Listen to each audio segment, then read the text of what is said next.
The Invest in Her podcast is brought to you in part by Wells Fargo Bank. Hi, I'm Catherine Gray, founder of She Angel Investors and co-founder of the She Angels Foundation. I'm also the podcast host of Invest in Her and an award-winning producer, author, and TEDx speaker.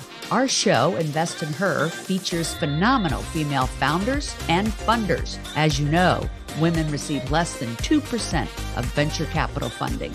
Our series is about accelerating the funding of women by connecting them to funding resources. Let's meet today's guest. Welcome to this week's episode of Invest in Her. I'm your host, Catherine Gray, founder of She Angel Investors and co-founder of the She Angels Foundation, and more recently, producer of the movie Show Her the Money. And today I have on an icon in our arena. She is the CEO and co-founder of the Institute for Entrepreneurial Leadership, also known as IFEL. Please welcome to the show, Jill Johnson. Hi, Jill. How are you? Hi, Catherine. I'm super excited to be here. I feel like every other week at the screenings, I always run into somebody who knows you. Like everybody knows you, loves you. You know, you are an icon in this industry. You've been in it for so long. Like, I know you've been doing business strategies for like 30 years, but you've been doing the Institute for how long?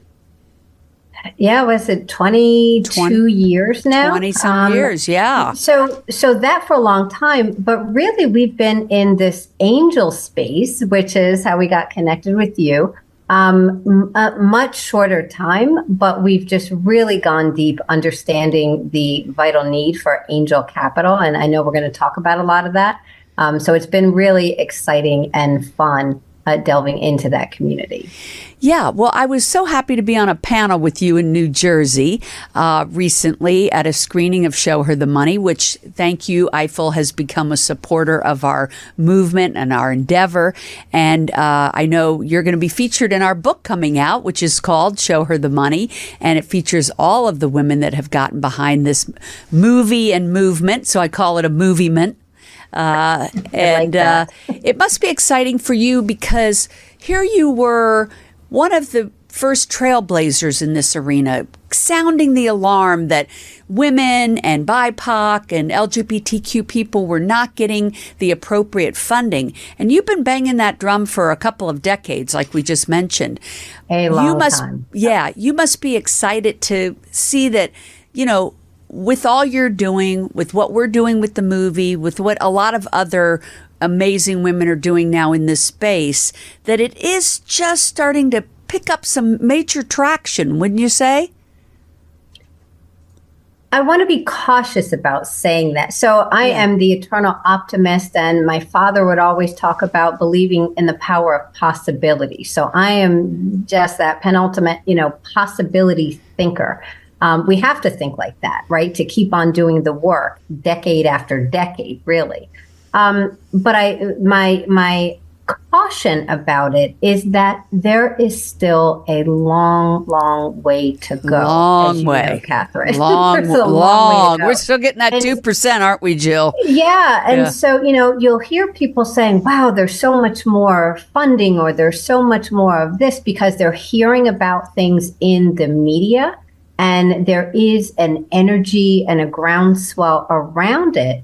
However, we are starting from such a low base when you look at the level of inclusivity overall, that I don't want anyone to be under the delusion that, all you have to do is be a Black business owner. All you have to do is be a woman business owner, and money's just being thrown at you. We know that's not the case. Those sorts of things, and that is just absolutely not the case. Yeah, but I mean, when you were starting this 20 years ago, obviously you're a visionary. You saw this has got to change. We have to do some education around it, and what I mean by things are picking up a little bit is kind of, more the momentum in the educational space of, hey, we need more women and BIPOC and LGBTQ people being the investors, being the decision makers. Yes. And that's what I'm excited about, is that people are at least starting to talk about that, but we actually have to take those actions. And I know that that's what you and I agree on, is that this is the purpose of all the work you're doing. It's the purpose of Show Her the Money movement, is to get more people educated about why they need to invest in these overlooked sectors.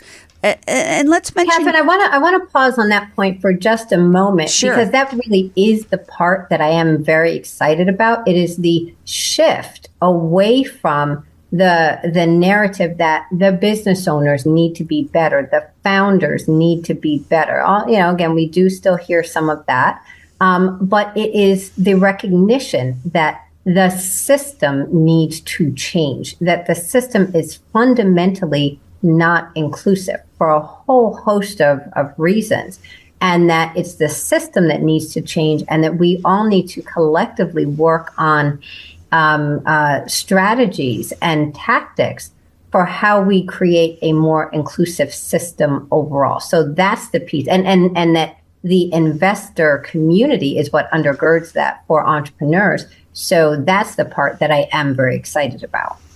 and I want to talk a little bit about your background, because this is, to me, what really makes you an authority in this space. So here you started as an analyst at Goldman Sachs, working on $100 million merger acquisition. So, you have a lot of knowledge in this space.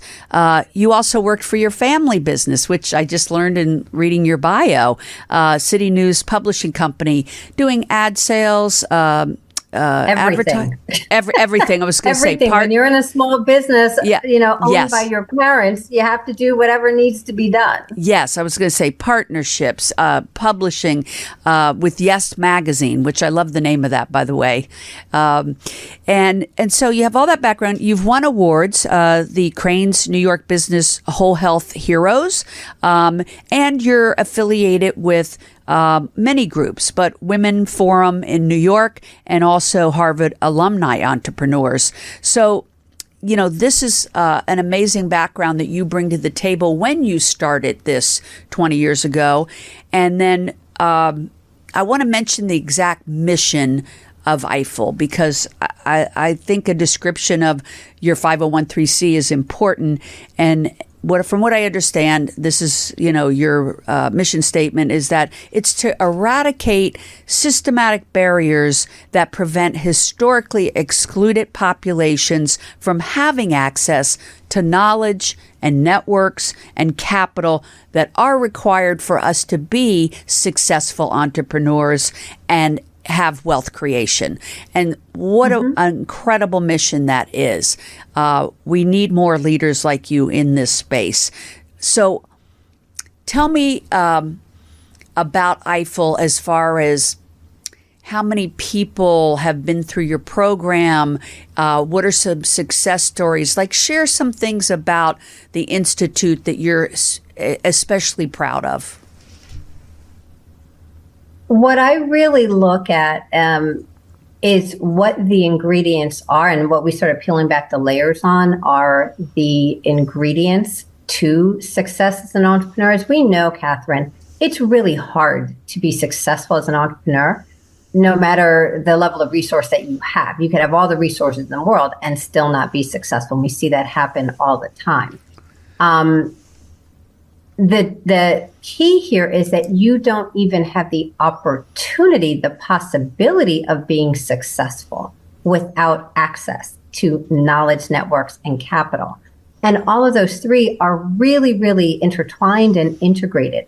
It is unlikely that you will get access to capital if you don't have access to the network of people that have resources that can be your investors.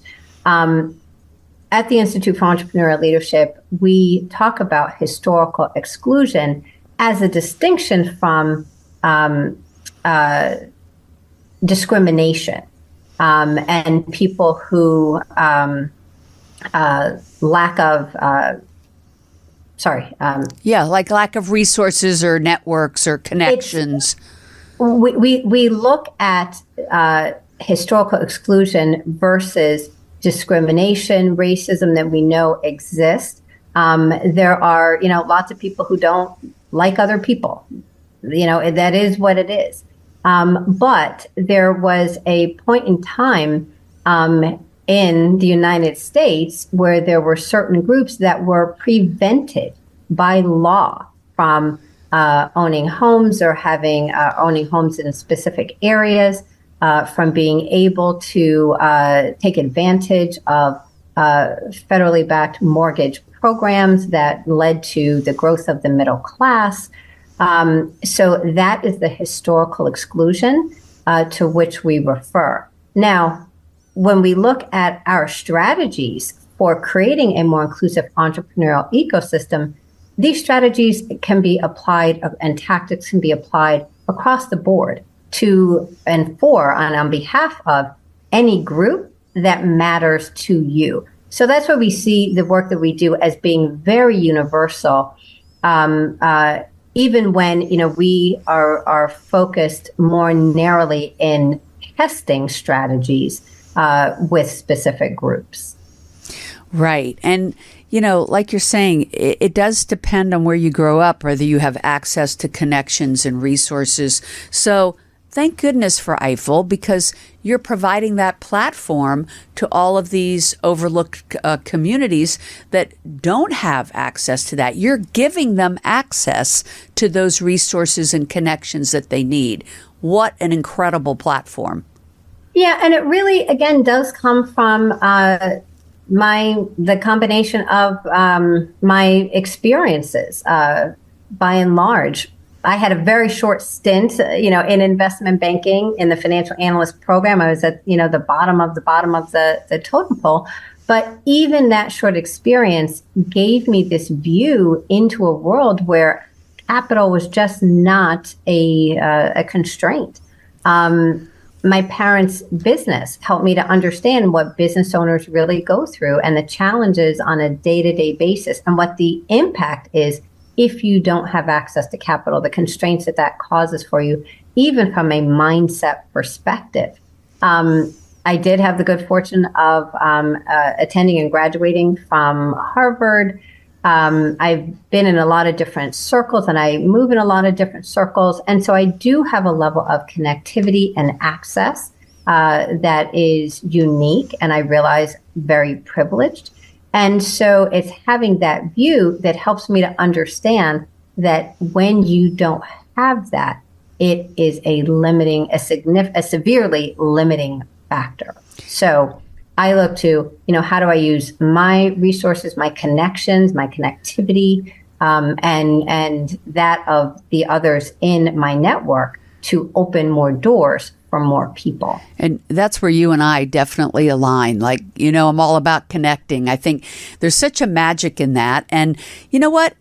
It's free to connect people. I always tell that to people. If you know someone over here that needs a certain service or, wants to provide their services to a company and you happen to know someone that knows that person, why not put them together? There's such joy in that, really. And that is the magic of connecting people. And we should all be doing it. I really want to perpetuate that. Absolutely. Absolutely. I guess, it must have really been so helpful to you to have grown up in an entrepreneurial family. Because that, I'm sure, helped you learn so much, the good and the bad, that you can take to helping other entrepreneurs, right? What a great experience. Well, I can empathize and sympathize, and I know what they're going through. I truly know what they're going through. At the same time, I think it helps me to take in our organization, take a tough love approach. Yep, I get it. I get that you're really tired. I get that you have a lot going on. And, yes, and your customers don't care about that. Your employees likely don't care about that. You have to get it done. You don't have a lot of resources. Yep, I get it. You still have to show up in a certain way that suggests that you can take on the contract, that you can get it done. So I do think that that is part of our secret sauce as an organization. And many of the amazing team members that we have either have or have had their own entrepreneurial experiences. So that does make us uniquely positioned to do the work that we do. Yeah, I've met some of the amazing people on your team. So you've worked with a lot of entrepreneurs, helped a lot of entrepreneurs. Do you have some specific, success stories that you would like to share that have come out of IFEL? So right now we are, we look at our work really in three areas. We have a focus on relationship capital connections, investor inclusion, and community small business capacity building. And all of those work together. Our work with business owners to help build their capacity. And we look at our three buckets: small business owners, entrepreneurs, and founders. Each of those buckets need things that are slightly different. But we work to build the capacity, their capacity to grow and to scale if that is appropriate for them. One of the things that we found over the years to be a challenge was in doing the work, helping folks to get ready for capital, but then we were still finding that it was the actual capital itself was elusive. Now with our acquisition of Pipeline Angels and the growth of our investor inclusion work overall, starting with the making of Black Angels, that has created for us this amazing community of people who are check writers and people who want to be check writers to support the founders and entrepreneurs that they care about and the people who are producing the products and services that they care about. So that has been a tremendous addition to our community over the last several years. We also have a bench of or a community of 2,000 plus business professionals who serve as volunteers. So when we bring all those resources to the table, what we get is a robust support system for the small business owners, entrepreneurs, and founders that we work with. Right now, and I think you mentioned this a little bit earlier, we are on our 15-city Creating Conscious Collisions tour.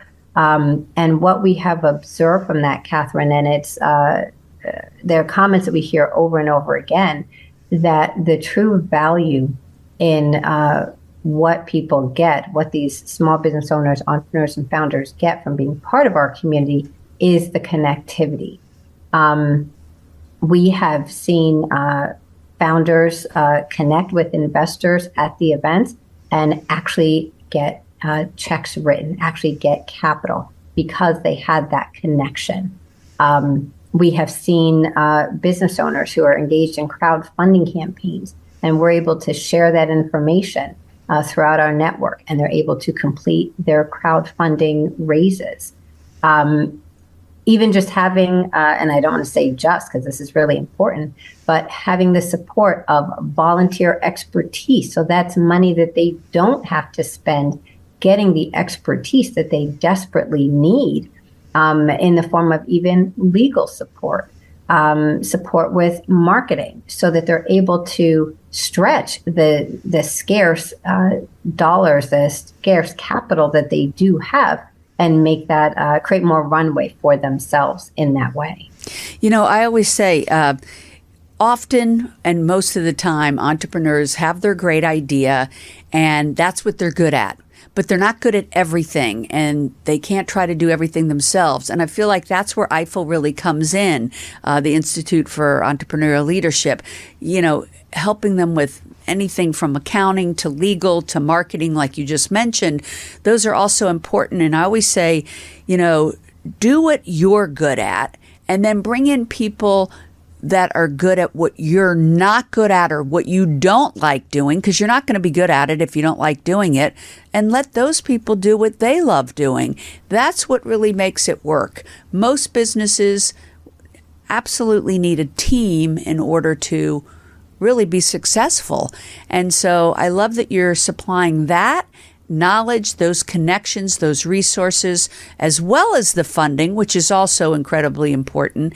And I was going to ask you about that acquisition of Pipeline Angels.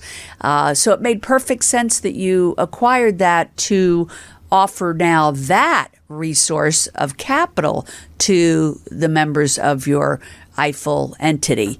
And then super excited to hear about you starting Black Angels. How do people find out about how to become angels in those two groups that you run? Absolutely. People can go to our IFEL website, our general IFEL website. You can visit pipelineangels.com and learn more about our Pipeline Angels training program. And is that ifel.com or .org? It is weareifel.org. Yes, we are IFEL. We are IFEL .org. .org. Okay, great. Yes. And then pipelineangels.com, and I believe we'll have the .org very soon on that as well. We're still in a transition mode with Pipeline Angels. But yes, through Pipeline Angels and through the making of Black Angels, that is where we are increasing awareness, as well as doing training and getting people introduced to how to enter the world of angel investing, or how to formalize maybe what they had been doing, as far as investing in a deal here, a deal there, with a friend here, a friend there. How do you really dive into this as an asset class, and understanding what it means to be part of that asset class, and also what it means for the founders and opening up access to capital more broadly, what the impact is of being an angel investor in the broader systemic picture of access to capital. And I think that's one message that you and I have been aligned on and have been really putting out there, is that it's super exciting to be an angel investor. You step into an angel group and you meet the most fascinating people. I know even in the movie that 3 of the women that met at Pipeline Angels created Emmeline Ventures. Exactly. So, here they met, made their own investments, did well, and decided to start their own venture capital fund. So you never know who you're going to meet, but guaranteed, when you go to these angel groups, you're going to meet other brilliant, fascinating people. And that's why I always encourage people to step into this asset class that a lot of people have not been investing in. They've been doing the traditional, CDs, real estate, public market. But this is where not only a lot of money is made, but a lot of impact is made. And you're stepping into an arena of people who are innovators and interesting people. And so it's a fascinating world. Once you're in it, you're going to see that it's fun, it's fascinating, it's something that should be part of your portfolio for so many reasons, but mainly. Well, Catherine, it's a very closed community. It's one where often, it's kind of deals that are made on the golf course and in the cigar lounges, and, people just talking amongst each other. If you're not in those areas, you don't find out about it, and people don't invite you to the table. And I think what's really exciting, and, we're seeing it through your movement, is that there are a lot of people who do have wealth. We are very careful to say one is super risky for sure, but you don't need to have millions and millions and millions of dollars. These investments at times are small, but if many people come together with small investments, that can make a difference.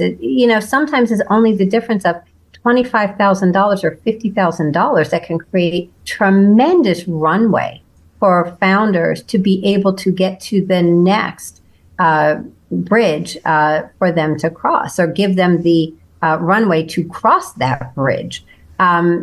So we really feel like by being part of the investor community, you're just meeting people who are about taking action because they are ready, willing, and able to use their resources to affect the change that they want to see. Absolutely. And don't we want to use our money to invest in things that are the products of the future? And so it's so exciting to learn about them, to meet the people who are the innovators. So I love that products and services that are needed, Catherine, that, if we don't fund them, they don't make it to market. So for, one of the areas that we're seeing so much growth is even in women's health, where so many health issues have just been overlooked and not even addressed. Well, if you don't have women investors, and it's not that men, or just don't care at all, there may be issues that they just simply don't understand. We've seen deals getting done in the beauty space that addresses more textured hair. This is an area that for years and years and years, people thought, oh, it's, just hair, not understanding that Black women in particular spend a lot of money on hair products. And so we've seen some deals get done in that space at very high values. So it really takes people who understand particular issues to be willing to fund the issues and the causes and solving the problems that matter to them. 100%. And, I did a TED Talk on this called Fund Women Save the World. And it's about, the research shows, without a doubt, people do tend to invest in people they identify with. So we have to have women sitting at the table listening to the pitches of these women if we're going to get funding for them. And that's not sinister, Catherine. That's the other thing that I'd like to point out, that so much of the conversation often, revolves around racism or people being excluded intentionally. And yes, we do know that does exist. However, there's a lot of it that is just, you have a woman's issue, I have a woman's issue. We can identify around that. There's a common thread. So that's how we connect. That is just simply human nature. And that's what we try to message about. Get involved to solve the things that matter to you. I love that. And, you're really addressing both sides of it. So I love with IFEL, the Institute for Entrepreneurial Leadership, you're helping founders connect to funding and resources and connections. On the other hand, the perfect fit is you're developing pipeline angels and black angels to give people the opportunity to become investors. So great you're addressing both sides of it. I want to add, Catherine, we see that a lot of the work that we're doing is actually in support of investors and the investor community to help them connect with opportunities, with people. Definitely. With whom they would not have otherwise been connected. Yeah, I love it. You're doing both sides of it. To see a broader spectrum of opportunities, people, et cetera, which broadens their opportunity for success. Yes, 100%. So please visit weareifel.org and also look for Pipeline Angels. Pipeline Angels. And Black Angels on the way. Jill, thanks for all that you do. So excited to have you be part of Show Her the Money movement or movement. And just thanks for being on today and sharing all that you're doing, because this is a wonderful resource for our listeners. And they can find you on LinkedIn and social media? Absolutely on LinkedIn. Okay, great. Well, you can find Jill Johnson of IFEL on LinkedIn. Of course, you can find me as well, Catherine Gray with an A. And I also have sheangelinvestors.com that has resources, and our movie site, showherthemoneymovie.com. You can learn about our schedule, and we have resources on there as well. Be sure to check out the IFEL website and the Angel Group Pipeline Angels, and also coming Black Angels. Jill, thanks for everything you do, and thanks for being a great guest today. Thank you, everybody, for tuning in. Remember to invest in her.